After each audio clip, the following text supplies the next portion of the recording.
Hello, and welcome back to Learn It from a Layman. I am Carl Christensen, joined by Cameron Christensen and Matt.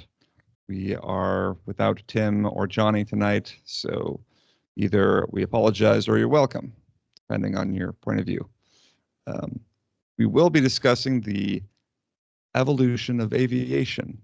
So I also think that it's worthwhile to revisit, I think, something that we discussed last podcast, which Cameron and Matt were not on, which is the frequency of episodes in this podcast. We're going to go probably about once a month going forward for those of us.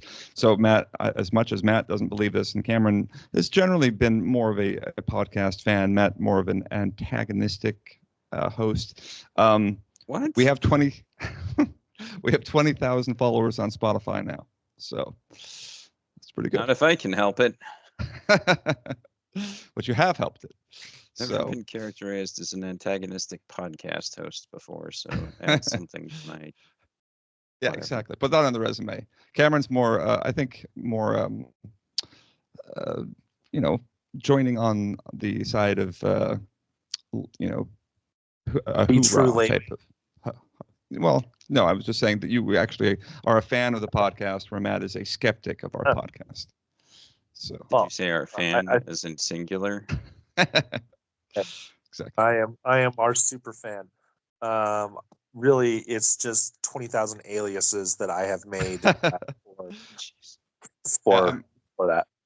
Yeah, exactly. It's all family members, and they're all alias to different names. So, but they've been pretty steadily subscribing, so it's kind of confusing.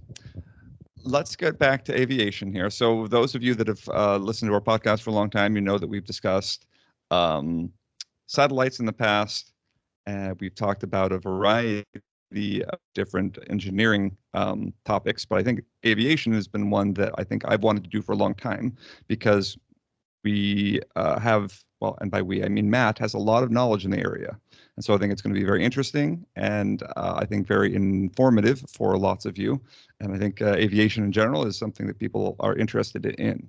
So Matt, where did aviation start as a Started in the sky, and it ends on the ground?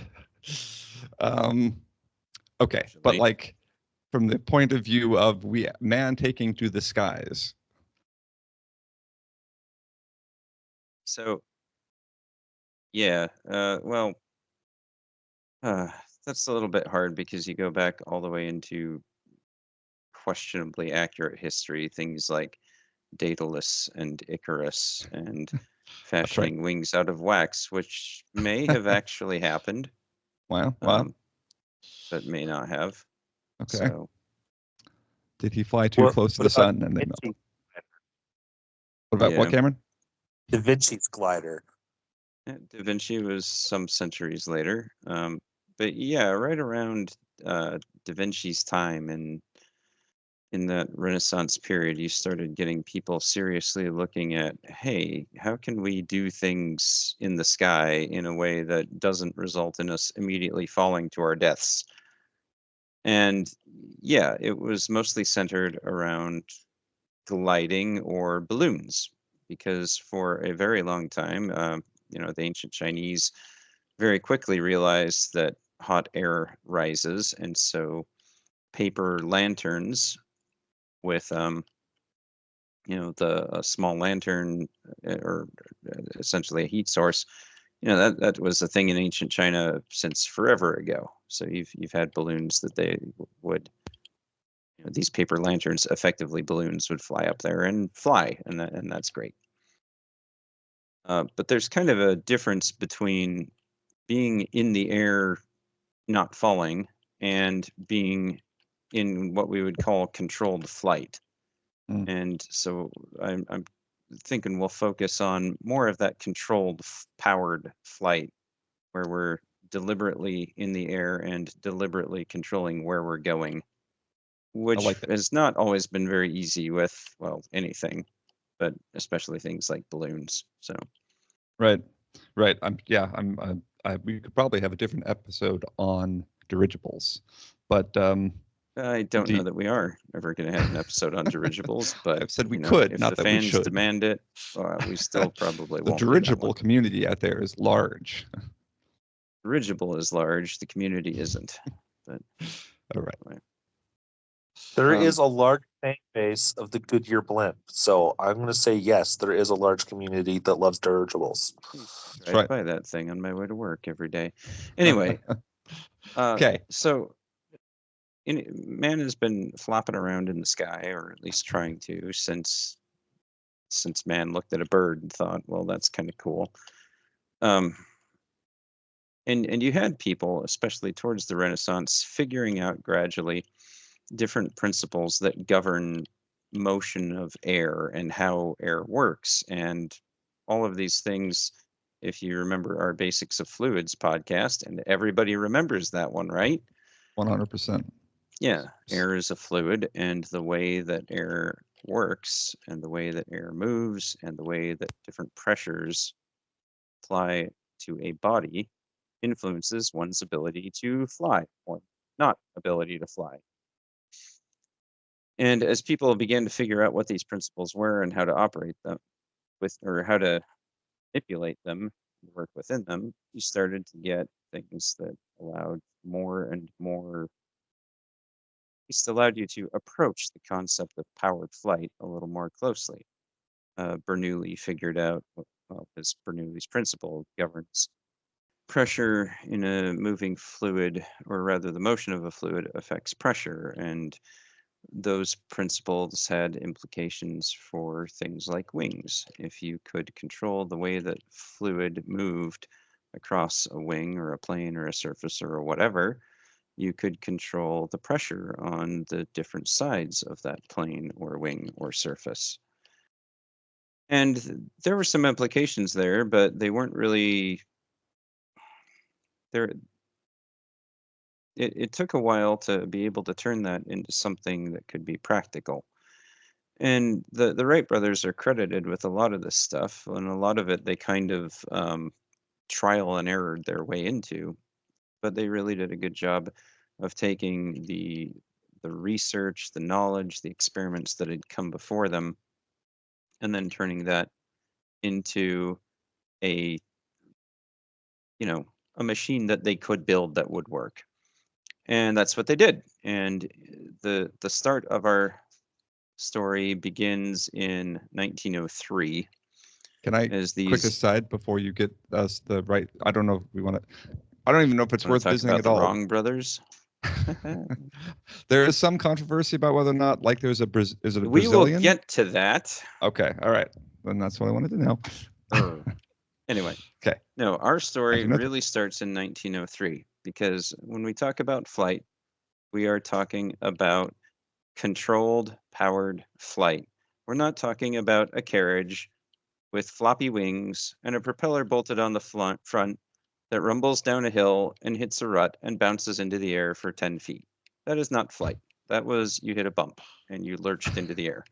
We're talking controlled, powered flight. And so that's where we start. That's what the Wright brothers were able to be the first ones to do. What about smooth, consistent gravy? I've got nothing for that one. You don't remember That's the book? almost As children, disconnected as Orville was obsessed with not chunky gravy. I'm not tracking that one. Really? Some No. book. I'm tracking a children's lot of book that things. I'm I'm familiar tracking with, but multiple audio streams going on at once, but I'm not tracking the smooth turkey gravy. okay. Yes, I am. Yeah, he did not like chunky gravy. All right. Well, maybe I'm just the weird one that remembers weird things that we read as children. So There you Anyway. go. So the thing that they were able to do is they were able to take all of this knowledge that existed before, and they were able to make a machine that was kind of flyable and controllable, and they flew for a number of feet, and it was great. And they were able to do it in a way that was kind of controllable. And their first 1903 model Wright Flyer had an engine, it had wings, and the way that you flew this thing around was by pulling on cables that would actually deform the wings. And they could do that, and they did, and it was great. And it was a whole big, huge revolution. And not too long after that, they realized that in order to make, well, this was a whole new literal dimension of motion and transportation that was suddenly available to people. And the applications were, nobody really knew what the possible applications were. There were a bazillion applications. And many of these types of things that we take for granted today that airplanes do had been done by other devices in other ways, but just not as well, not as easily. So the military had used aviation for a long time. They had used balloons. And balloons are wonderful if you're a balloonist, but they're not really great for being super survivable in a battlefield, getting different places at speed, or carrying a lot, or any of these other things. So shortly after the Wright brothers get the thing going, they start to look around at what possible applications are. And if you look at the Wright Flyer, this is not something that can transport people across large distances. This is not something that can carry weapons or do any of these things. But they did pitch a later version of their Flyer to the U.S. Army as an observation plane. The idea being that you could take this thing up, and instead of sending up a balloon way back behind enemy lines, at where it would be tethered and just kind of float there, and it would have to be, I'm sorry, not behind enemy lines, way behind your lines. You had to keep it behind your lines, otherwise it would be shot down and it would die.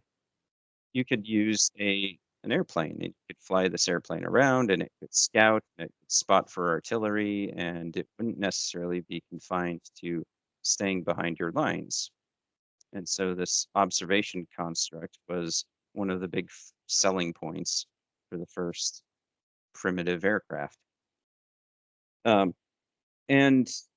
the military was interested enough, and aircraft development proceeded in kind of this private and in this military channel. And then World War I came along. And World War I started to show that aircraft could really have they could have a significant bearing on a conflict. They could contribute in a way that made a difference. And again, people were still figuring out what did and didn't matter. But World War I kind of started to flesh that out. At the beginning of the war, you had these.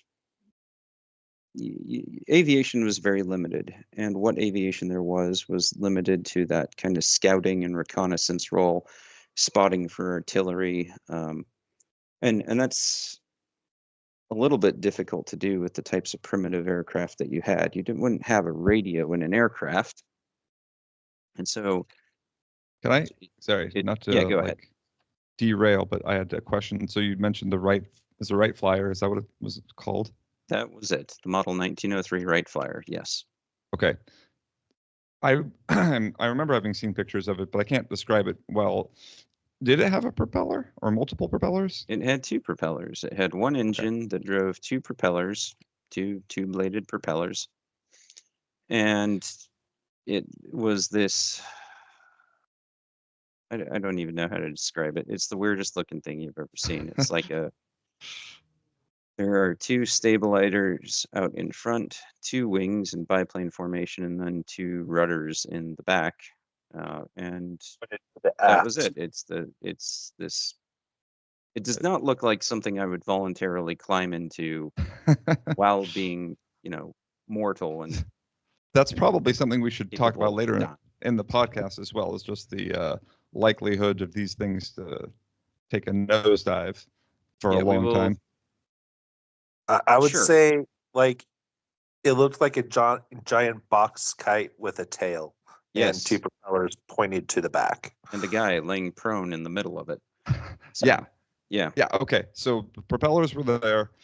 the engine, you mentioned that had an engine. Was it like an internal, did they take like, I mean, there were obviously cars at the point. Did they take a car Yes. engine? Like, or was that what it was? Or I don't know exactly what they used, but yes, it was an internal combustion engine of some Okay. sort.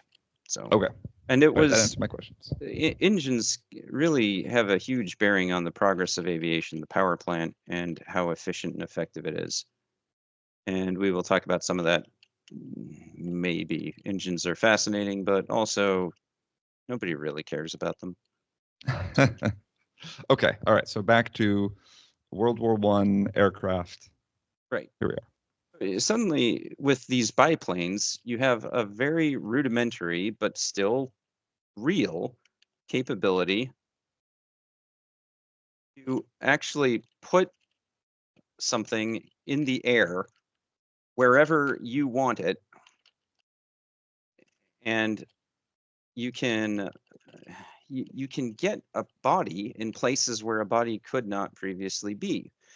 And if you can do that, you can maybe put other things in places where those things could not be. You could put them behind the enemy lines. You could put them on top of the enemy. And people started to figure this out.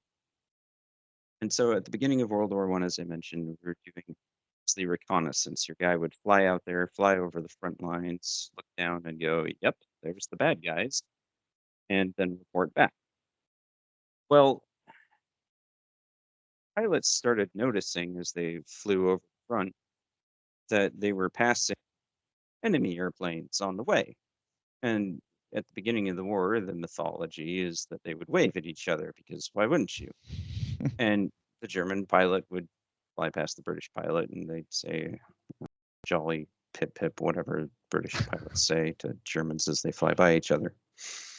And they both go over the other side of the front. They'd look and see where the troops are. They'd fly back to their own sides. They'd land and they'd make their report.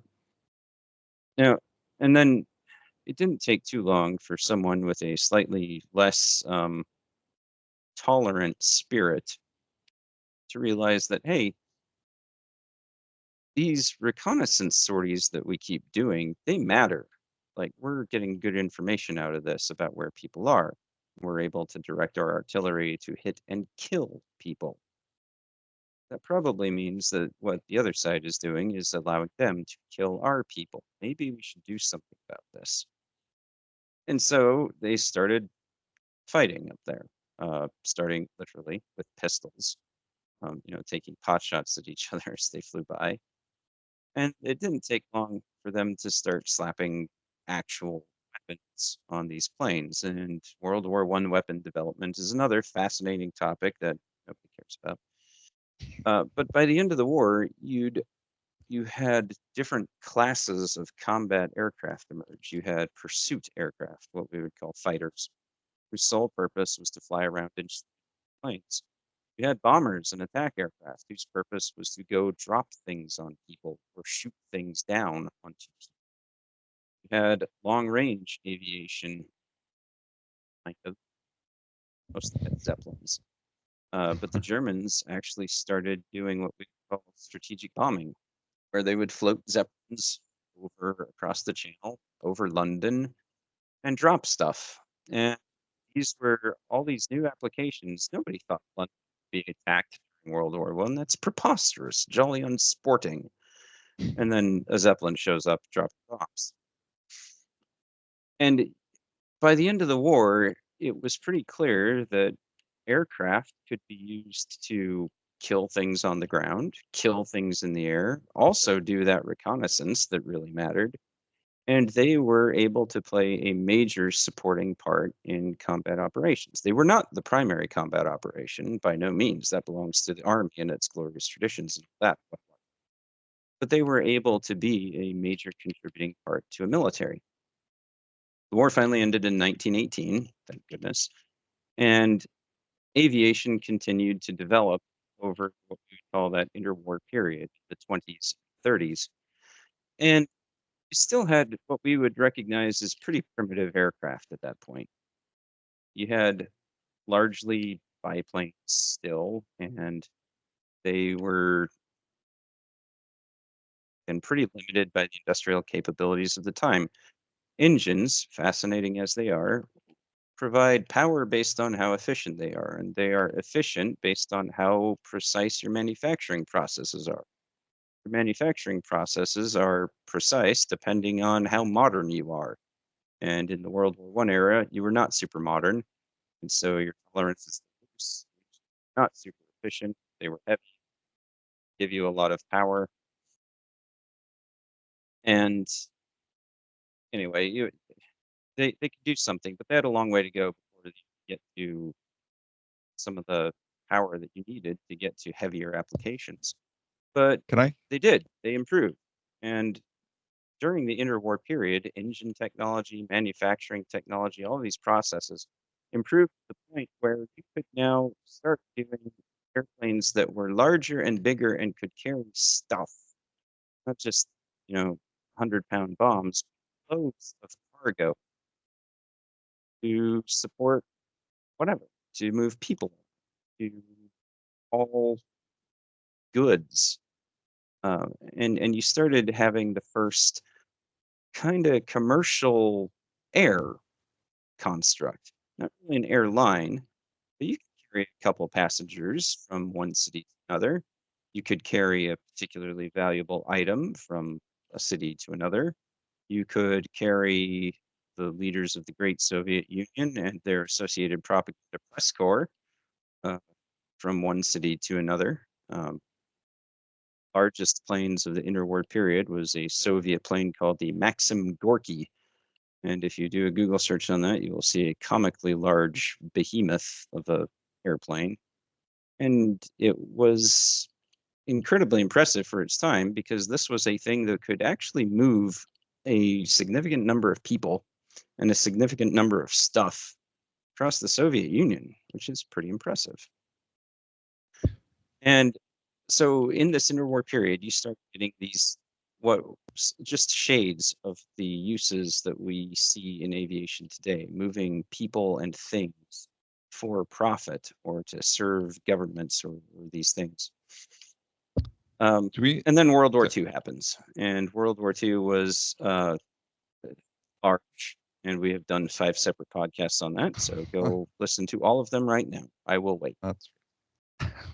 Can I ask a question while everyone's listening to the World War II podcast? Yeah, I'll allow it.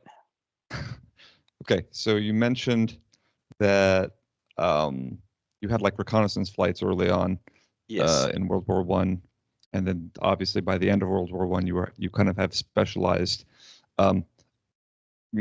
functions for planes. Did you already have specialized design? Like, are these all just utilizing the same design? And what is the range we're talking? Like you said, in the next 20 years, we've got all these different applications. Are they going from being able to fly 10 miles to being able to fly 100, or any concept on that? Yeah, you are getting those types of changes. Pre-World War I, you are looking at tens of miles, and you're looking at tens of miles per hour. During World War I, you're doing a little better, and in those interwar periods, you start getting planes that can do hundreds of miles.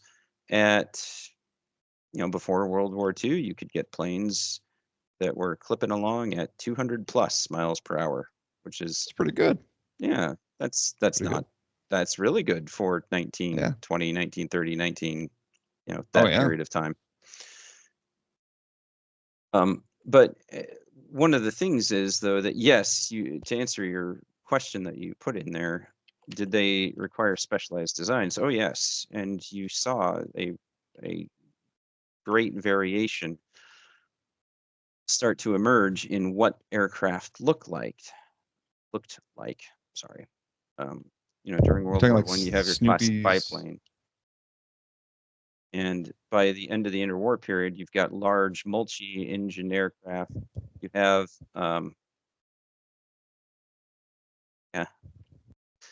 have all these different planes. You have seaplanes. You have high-speed single-engine monoplanes that are designed for speed and nothing else. And with that, you start to get the ability to carry out these other roles and missions. Okay. All right, so But- people listen. Sorry, I don't know if you're continuing on from there. So you said in the interwar period, you have like the beginnings of a commercial airlines. Did that really develop as a result of World War II or after World War II, where they started being commercial planes? Well, I haven't gotten to after World War II, so All right. listen Well, and you'll everyone find just out. listen. People have listened to your 5 World War II podcasts now. All right. And, that was fast. Good work, team. All right. So World War II comes along. In the interwar period, there was a guy, and his name was Billy Mitchell, William Billy Mitchell. And he was kind of, they called him a prophet of air power because of his ability to really make everybody mad with his mad ravings. And he had all these ideas about how air power could really make a difference in ways that we hadn't even imagined. So at the time, empires and nations projected power through their across the world through their navies. And if you didn't really have access to the sea and you didn't have a navy, you weren't really going to be a global power, one of the great powers. You were going to be a regional power, a local power. You were going to be Poland. And Poland was cool, but Poland wasn't going to be a global power because, well, they didn't have a overseas empire to protect with a giant navy. Well, Billy Mitchell decided that, hey, the airplane can totally take out the Navy. Check this out. And he did these tests where he had these bombers drop bombs on a battleship. And they did. And everyone looked at that and thought, wow, didn't see that coming. Apparently, you can bomb battleships. This changes everything. By the way, Mitchell, you're court-martialed. And they did. And they court-martialed him. Yeah, not because of that, but just okay. Yeah, he was an abrasive kind of dude. I would have court-martialed him too. But again, going back, this is just another illustration of the expansion of what air power and aircraft were envisioned to be able to do. We can now have strategic nation-shaping effects with airplanes, and people noticed these tests. The Japanese noticed these tests, and as World War II kicked off, I'm going to step back again. World War II was huge for the development of aircraft, but it had been going on for some time, and it was spurred on by conflicts even before that. The Spanish Civil War in the 1930s was a incredibly bloody and terrible conflict. See our History of the 1930s podcast for how depressing that was. But one of the participants in that war was the recently defeated Germany. And I don't think they were supposed to be there, but they were there. And they gained a lot of really valuable experience in how to fight and use aircraft and, basically defeat the Spanish there on the side of the nationalists. And so when World War II kicked off them and they went into Poland, they had a lot of experience with using an air arm in direct coordination with an army. And that was something that really hadn't been done, the coordination between the two. Yes, before you had artillery spotting, and yes, you had reconnaissance, but these were reports afterwards. This wasn't like the army's going to move forward while the aircraft provide cover, things like that. And the Germans started to get some of this. Japanese, meanwhile, realized that the US would be a massive threat to their imperial ambitions. Again, at the time, empire meant navy. The only navy that could really compete with the Japanese Navy was the US Navy. The British Navy was kind of tied up with their side of the world over in Europe. And also, they managed to sink 2 of the battle cruisers that they had over there, the Repulse and the Prince of Wales. So the British Navy was not in great shape. But they had to do something about the US Navy. And they had the idea that, hey, maybe aircraft can do this. And they could. They totally could. And so on December 7th, 1941, the Japanese attacked Pearl Harbor using a whole bunch of airplanes. and we lost a whole bunch of battleships to that one. And that brought the United States into this war that had been going on for 2 years already. And just again, throughout the war, you saw aircraft as all of these nations are now fighting, some for their survival, some for all number of things. You saw them investing hugely into these capabilities that aircraft could deliver because they'd started to see how much of a difference this could make. Um, the German Blitzkrieg and how well it was supported by dive bombers, the attack on Pearl Harbor and how devastating that was. And was the attack on Pearl Harbor the first solely, air-based battle? No, it was perhaps the most dramatic, but there were, I don't know if you can call it air-based, but because there were ships there. But Well, a similar instance, the British actually pulled off in the Battle of Toronto, where they did a Pearl Harbor-like raid on a slightly smaller scale against the Italian Navy, and it worked pretty decently. But okay. Pearl Harbor was pretty dramatic, and so and people had started to realize that this Mitchell guy, as much as he's annoying, is probably right, and more experience was bearing it out. But you had all these developments that needed to come along. You needed to make engines more efficient if they were going to carry large payloads across the vast expanse of the Pacific Ocean. And the US had to deal with the Pacific Ocean. You needed to be able to mass produce these things because the average life of a combat aircraft in World War II was measured in days. Not a great time to be a pilot. You had to be able to there was so much you had to be able to do. You had to be able to define standards for communication and navigation, different radio beacons, and all of these different things that were needed to support flight in terms of infrastructure. And nations started figuring this out. Nations started investing in that. They also, at some point, really needed to be able to see airplanes and where they were going. Because things up in the sky are kind of hard to see if you're just on the ground with your little binoculars or monocle, pince-nez. And so we started to develop sensors. Radar was a U.S. invention spearheaded by some major in Ohio. And we figured out that radio waves can bounce off stuff. And if you get different returns of these radio waves, it kind of means something is out there. And you can use that to start spotting for things that you couldn't otherwise see, like airplanes, especially airplanes, because you don't have to deal with backscatter if you're on the ground looking up at a target in the air.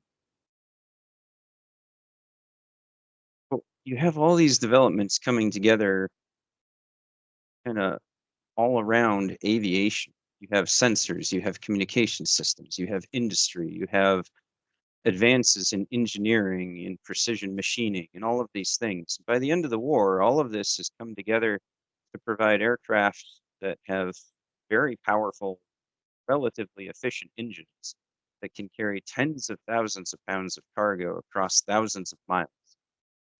The great technological achievement of the United States during World War II in terms of aircraft was the B-29 Superfortress, which was designed specifically to haul a whole ton of bombs across vast expanses of ocean. And that was unthinkable if you step back a couple decades to World War I and you look at the type of equipment that we had then. But we got there, and planes continued to develop, and World War II finally came to an end. Now, during that period of time, a number of very smart people had looked at the way that we were propelling aircraft around with, propellers, and had been paying attention to my fluids podcast and realized that, the propeller is probably not the most efficient way to do things. Let's invent the jet engine. And so they did that. The Germans were the first ones that had a jet-powered aircraft, Heinkel HE-280. In case anyone cares, nobody cares. They were the Wait, first what ones was with it? an One more time? the Heinkel HE-280. I'm glad you cared. Why care? Yeah. And then they were the first ones with an operational jet fighter, Messerschmitt Me-262. Again, nobody cares. They cared. But yeah, but this was an advance that was going to make a huge difference down the road in terms of where aviation went. At the end of the war, at the end of World War II, you had all of this aviation stuff sitting around, tens of thousands of airframes and bombers and all these machines. And you also had Europe that was in complete ruins. So a lot of these planes were scrapped and used to literally rebuild Europe with metal. But you also had so many advances in industry, in your manufacturing ability, the efficiency of power plants, and the promise of this newfangled jet engine that you again were able to start expanding the scope of what an airplane could do. In World War II, aircraft were never going to be a primary force to win a war. Early on, the US had the idea that aircraft were going to be a primary force to cripple an enemy, which is why we spent forever just bombing Germany and German occupied territory. But the idea was never that, that the airplane is going to be the deciding decisive factor. You're still going to need boots on the ground. You're still going to need people in the trenches. And you're still going to need all these different military forces working together. By the way, that is still true. That started to get questioned, though, when World War II actually did end with an airstrike, with the nuclear weapons that were dropped on Hiroshima and Nagasaki. And suddenly, aircraft were not just a valuable military resource, aircraft were now a nation breaking threat system. And for the next decade and a half, aircraft and how to counter them became the primary concern of the Soviet Union, the United States, and every other large nation in the world that really didn't want to get nuked. Because immediately all of those nations started building nuclear capable aircraft because of the huge difference that it could make. And if you were to go over to the Western United States in the 1950s, you would see a whole big farm of these radar stations all up and down the coast. And nearby them, you would see a whole bunch of airfields with these interceptor jets whose whole mission in life was to be able to get airborne very quickly and to try their hardest to knock out the Soviet bomber that might be coming over the horizon. You were only going to get one pass at it, and if you missed, Seattle was literally going gone. It was gone. It was done. So it's like the X-Wing Death Star type of run? No, not like that at all. It would Oh. have been more like if the X-Wing had been able to just drop a nuke on the Death Star and be done with it. So, Oh, right. but that's what the Western seaboard was facing at the time, was that possibility. And so aircraft and air defense became a national priority for everybody. Because now an aircraft had the ability to end nations, and that's I don't think the Wright brothers were thinking about that when they built the plane. They Seems built the unlikely. Flyer. Yeah. At the same time, aircraft, because of those advances that made them more efficient, more powerful, they were able to really start doing more things and become really commercially viable. Prior to World War II, you did have rudimentary airliners, but they were almost like what you would call they were like liners, like ocean liners, in the sense of it takes you forever to get where you're going, and it is an event to go on these things. You don't just get on board and 10 hours later you're across the globe. You are taking a days or even weeks long trip in these things, depending on how far you're going. Post-war, you started to get aircraft and airframes that were able to make long-distance flights carrying large amounts of people, hundreds of people. And you started to have commercially viable airliners. The Boeing 707 was one of the first. The de Havilland Comet was actually the world's first jetliner. We don't like to talk about the de Havilland Comet. It had a tendency to fall apart in the air. Sorry, you cut out a little bit. Right, yeah, the Comet. It was not great. It would break all the time in the air. Okay. Okay. Along on those lines, you said that the Messerschmitt. So you named the. Well, there was a jet. There were two German. Yeah, the jet planes. fighter. Yeah. So you said that was. That's the one. Okay, you said that the Germans were the first ones that had the jet engine to an airplane, right? Yeah. And that was near the end of World War II? Not really. Again, just because you invent something doesn't mean you're going to be able to use it right away. They had a jet engine that worked in 1939, right at the very, very beginning of World War II. Oh. The United States and the British independently developed their own jets during the war, but nobody fielded an operational jet fighter except the Germans, and it was too late to make a huge difference. And they were, at that point, Allied bombing had crippled their industry to the point where they just, it was too little too late. They weren't able to mass produce them. They didn't have enough pilots that were still alive to fly them, even if they could mass produce them. And there's a whole number of things. Stay tuned for our podcast on the ups and downs of the Messerschmitt Me-262. It's great. Very niche podcast. Yeah. Okay, but you said there that the jet engine, like the technology, was independently developed in the United States and Britain during World War II as well. Yeah. Okay, so this was something that became widespread during World War II, jet engine technology, and then obviously expanded into the commercial sector after World War II. Yeah. Okay. All right. So back to the Comet then. Yeah, the de Havilland Comet was the world's first commercial jet airliner, and it was terrible because it kept falling apart in midair, and nobody, customer satisfaction went down pretty bad. Those are not good surveys. A lot of one-star Google reviews. But Boeing in particular was able to start developing commercial aircraft that were able to haul these hundreds of people, these hundreds of miles. I mentioned the 707. That was the first really viable Boeing airframe. The 747 was perhaps the most revolutionary. That was fielded. Those ones were flown in 1969, and suddenly able to move 300 people across an ocean in a dozen hours instead of in multiple days. And trans-Pacific, transatlantic air travel for the masses became viable. Before, all of this type of stuff was, this is for the upper classes. Your regular person does not fly commercially. Well, suddenly with these massive transports, you could start doing viable transportation for the middle class.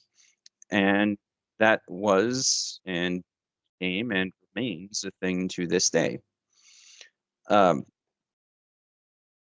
Technologies continued to develop. 1947, somebody figured out we can go faster than sound if we strap a bunch of rockets to the back of this airplane and put Chuck Yeager in the cockpit. So they did.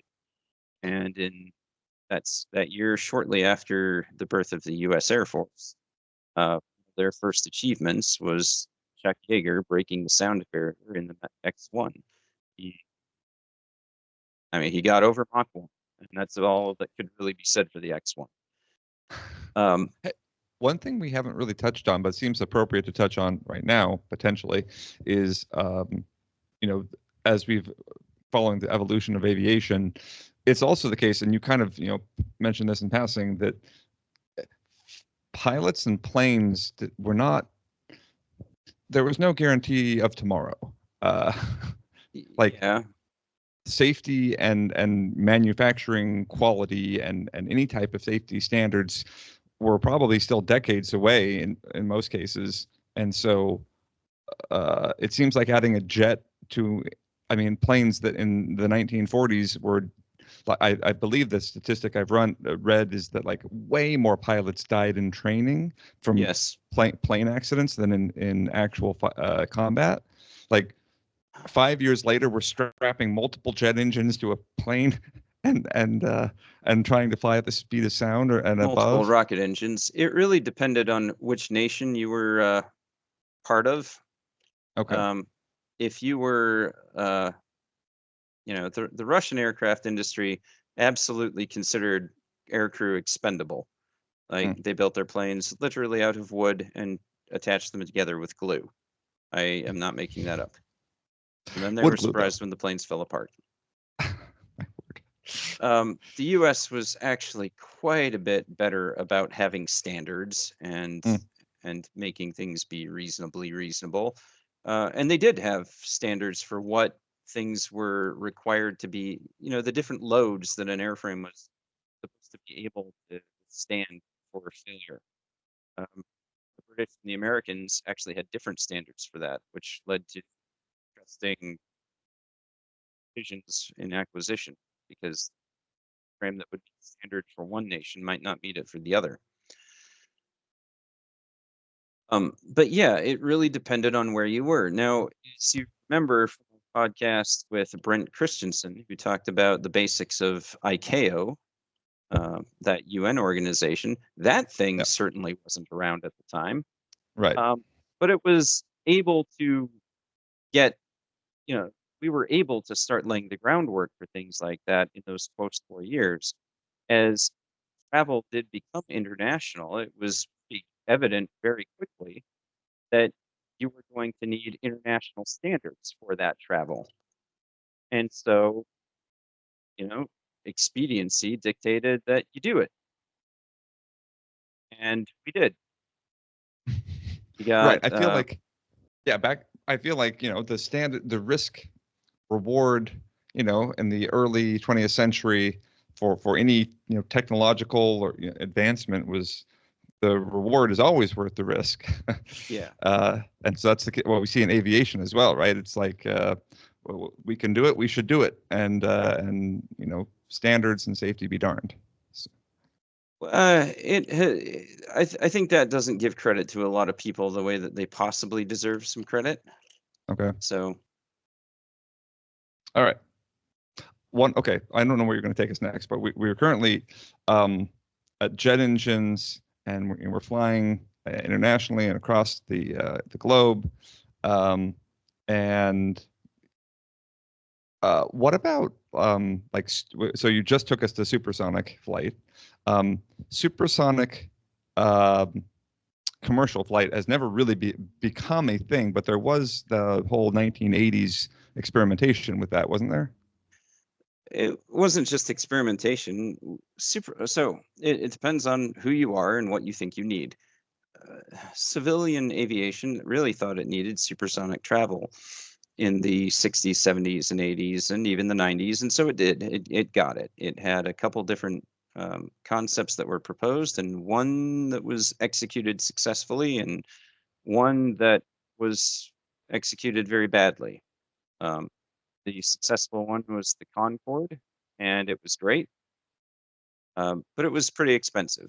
This wasn't your middle class transport. This was your this was kind of your upper class transport for people who could afford to pay the extra fees so that they could get across the Atlantic from New York to London in 3 hours, which is, if I had the money, I would pay for that. But the Concorde didn't really have first class. It was just all first class. The other one was the Tupolev Tu-144, and it was, how to describe it? Well, imagine a Soviet version of the Concorde with every implication that comes with that, and there you are. Okay, all right, so not a success. No. But people quickly realized that going faster than sound is actually extremely loud. And given that airports tend to be in and around major cities where there are glass windows and eardrums and other things that break in the presence of large sound waves. Supersonic travel became kind of limited in where people would allow it to be. And so, yes, you had commercial supersonic travel on a very, very limited scale. And the Concords were retired in the early 2000s, I think 2004. And since then, we have not had successful commercial supersonic transport. Oh well. We have had and continue to have commercial transport with different jets, and it continues to expand. The regional jet has kind of arisen as a recent aviation innovation that allows you to go from smaller city to smaller city quickly and efficiently and relatively cheaply. I want to fly a 747 from, I don't know, Dubuque to White Plains, but maybe you can fly an Embraer there, and that would be worth the cost. Can I? The military, on the other hand, before I let you ask a question, was very interested in supersonic flight and remains interested. And so we'll talk about that in a minute. But you had another question. What is it? Yeah, well, I wanted to rewind us again back to supersonic flight, but potentially even before that, because I think it's a different podcast, but it potentially connects some other podcasts we've had in the past. We talked about rocket science, we talked about satellites, and we're talking about aviation right now. But at what point did aviation spin off into, well, we can fly now, we should fly out of the atmosphere? Was that in the 50s? Yeah, right around there.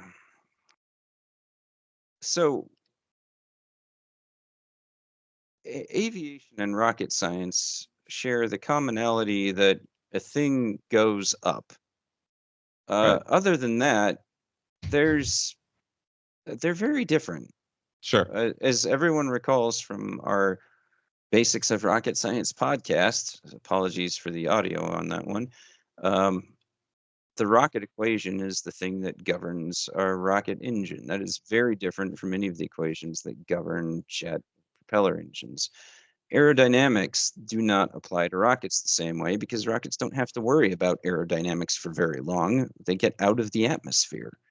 There are no lift surfaces on a rocket generally. And so you're dealing with really different fields. I'd said during the 50s, yes, huge interest in rockets, largely spinning off from the interest in nuclear aviation, because a nuclear bomber was a huge threat. And so let's line up all these interceptors and all these radar stations to counter that threat. Well, how are we going to get past the interceptors and the radars? Well, what if we just used a giant chonking missile like the Germans had during World War II, their V2 rocket? That'll get past those interceptors, and it would. And so people started really investing in development of these missiles. And if they could make the missile fly extra far, they could keep the missile parked in their own country and launch the missile all the way over to another country, even if it's across continents. So you had the development of the intercontinental ballistic missiles, the ICBM. And that kind of reset military aviation's role again. No longer was the nuclear powered bomber the only ending force. It was just one of several nation ending forces. We then put nukes on submarines. Stay tuned for our podcast on the basics of the nuclear triad. That'll come later. No, that'll be interesting. Do that one. Okay. Now, can I? Anyway, okay.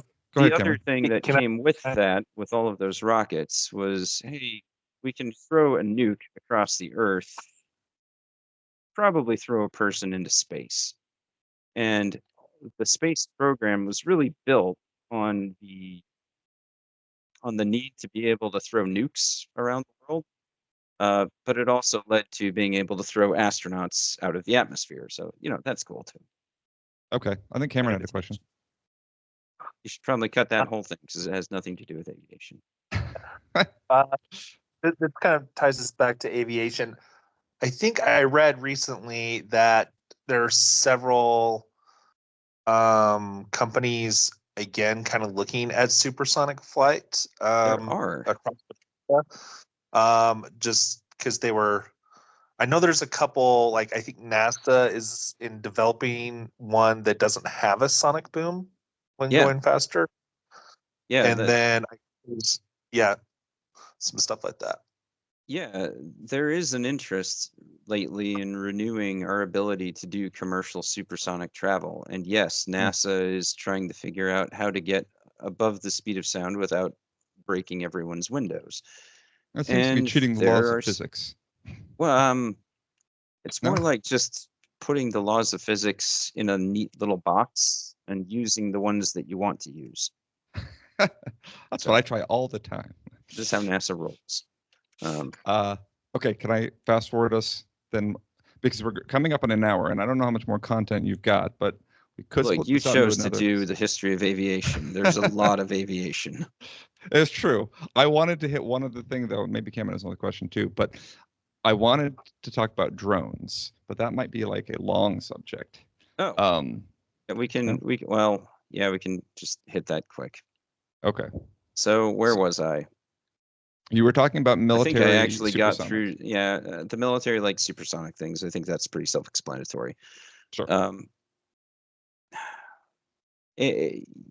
I've pretty much covered most of the different roles of aviation up to pretty close to the present day, the mid-2000s. Right. And at that point, you started to have these expanded roles with unmanned aviation, the drones. And the first one that was really put out there and used operationally was the RQ-1 Predator. And we used that in a couple places in the Balkans. And we used it to do things, do reconnaissance where it was too risky to put a manned aircraft because it would get shot down. And so if you could fly a robot over there with remote control, then that was good. And you didn't have to risk a pilot, didn't have to risk recovering the pilot if he got shot down or captured. It was just a win-win for everyone. And that role the role for drones, just like the role for every other part of aviation, expanded over the years. And the RQ-1 during the global war on terror very quickly found itself becoming the MQ-1, the Predator. Still Predator. But MQ-1 as in armed with missiles. And so its role expanded, and it was now not just a reconnaissance aircraft, but it was a reconnaissance and strike aircraft, and it could go in high-risk areas, and it could splash a terrorist in a car with a Hellfire missile, and that's a good thing. So that was great. And drones continued to be used by different nations for largely that reconnaissance and kind of light strike role. Well, like everything, things progress. The U.S. military has invested pretty heavily in not just reconnaissance drones, but also what they call the UCAV, Unmanned Combat Aerial Vehicle. And these are potentially drones that can act like unmanned, bombers, strike aircraft, fighters even, potentially. Who knows? Again, expanding that role. In the recent the ongoing war in Ukraine after Russia invaded, drones were given a whole new, they've almost become the primary weapon over there. Because there is so much high risk to a manned aircraft in different areas because air defenses are so thick. You almost have to fly drones if you're going to have any prayer of not losing all your pilots immediately. And we've seen them get smaller. We've seen their applications change, and the way that they are able to be countered and the way that they're able to be countered has evolved. The Ukrainians have pioneered and kind of perfected the use of what they call the FPV, first-person view. And it is a terrifyingly grim video game where they fly a drone into something and it explodes and that person dies. But they're able to do that kilometers from the front line, able to take out people that they could otherwise not, in a way that is incredibly hard to counter. So aviation has again found application, a new methodology, and it will continue to grow and develop.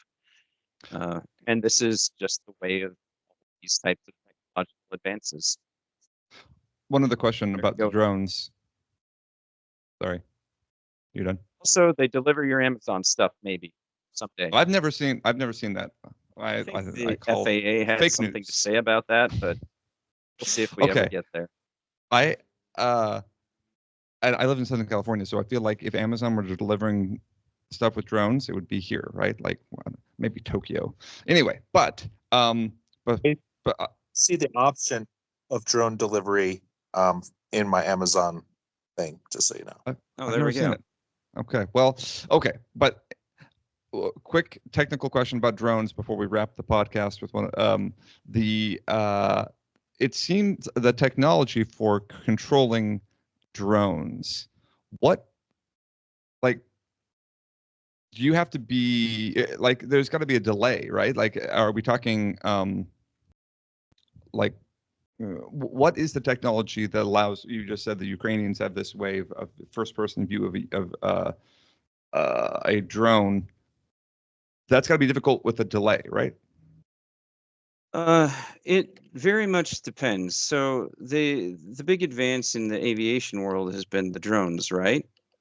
Right. But there's more than that, because at the same time, aviation is reliant on all the other technologies that surround it. One of those technologies lately is becoming AI.